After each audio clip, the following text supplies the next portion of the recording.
A good Tuesday, everybody. I'm meteorologist Ben Derry. Thanks for checking us out on KARE 11 Plus. Now, we did have a batch of freezing rain and sleet move through earlier this morning. Most of that has exited the state of Minnesota, now leaving western Wisconsin. But in its wake, we're still seeing some icy road conditions outside. So if you are traveling over the next couple of hours, just be aware that there still could be some slick spots on the roads, especially for untreated surfaces. So things like sidewalks, your front porch, your deck, anything like that, watch for the ice to kind of linger, especially areas that, again, don't have any brine on them, no salt or anything like that. However, areas that have been treated, it was maybe like a 2-hour window of seeing just terrible road conditions that lasted from about just after 9 o'clock this morning till around noontime around the Twin Cities. That swath was not very long lasting. Again, it lasted for maybe an hour or so, but it was a combination of sleet and freezing rain that did turn most area roads into skating rinks, and it made you have to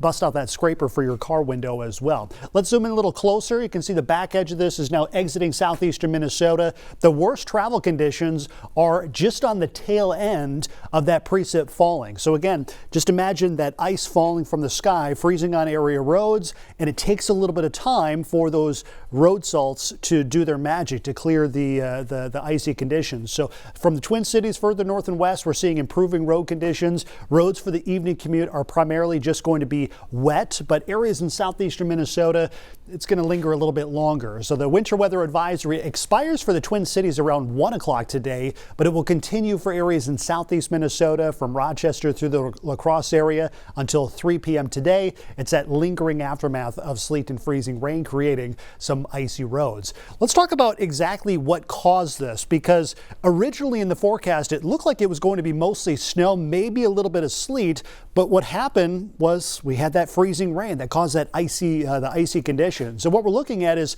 several vertical profiles of different types of wintry precip. So if you were at, let's say, Minneapolis, and you went straight up in the sky earlier this morning by about 4,000 or 5,000 feet, the temperatures were quite warm, actually into the 40s. So you had this warm nose of air where you had snow falling through that warm layer and then completely melt into liquid raindrops. Again, that's way up high in the atmosphere. Then closer to the surface, temperatures were a lot cooler. We're talking lower to middle 20s. So that liquid raindrop actually fell through that cold layer. And if that cold layer was thick enough, you ended up seeing sleet.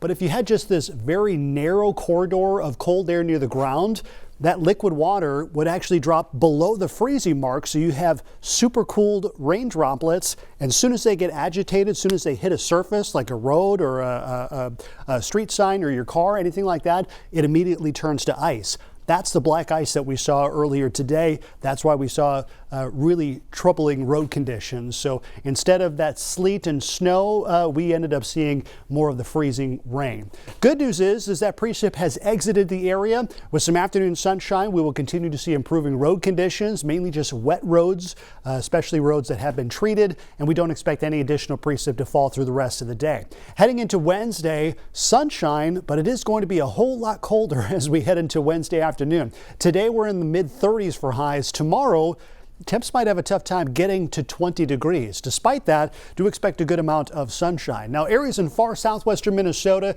a weak little disturbance could bring some light snow showers and flurries for areas down towards Pipestone, Laverne, Marshall, Jackson, those areas.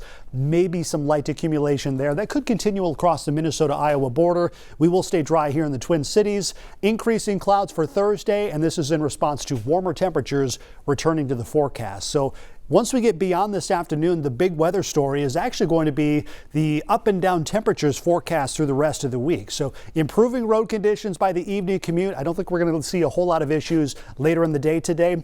Big temperature swings through the upcoming weekend, which, by the way, Saturday is the last day of February. March begins this upcoming Sunday. Our next chance for snow, it looks like it'll be on Saturday. It looks like it will be light, and the emphasis right now is across the southern part of Minnesota where we could see some light accumulation, but no freezing rain is in the forecast. Take a look at high temperatures over the next 5 days. 34 degrees today. We drop into the lower 20s by Wednesday, and then quickly, sharply rebounding back above freezing Thursday afternoon, and then we're in the mid-40s on Friday. All of that before yet another strong cold front knocks our temperatures back into the lower 20s as we head into Saturday and Sunday. So if you're planning your wardrobe over the next week or so, You're going to have to stay tuned to the forecast because each day will be markedly different than the last. That mixed bag of precip has exited the area. We'll see better road conditions for the evening commute, but a kind of a breezy northwest wind, about 10 to 15 miles per hour. Temperatures will be cooling off initially across the northwestern part of the state, and notice the temps for Wednesday quite a bit cooler. Some parts of far northern Minnesota might not even get out of the single digits for high temperatures. High temp 20 degrees here in the Twin Cities. That's more than 10 degrees cooler than average. We're right back above freezing by Thursday afternoon as that temperature swing continues. That roller coaster will last through your 7-day forecast. Peaking on Friday, 45 degrees for a high. It'll turn gusty by the end of the day, pulling in those cooler conditions. Chance for some light snow on Saturday. That's about it for precip falling from the sky. A brisk start to March and noticeably warmer. We're back up to near the freezing mark by Monday of next week.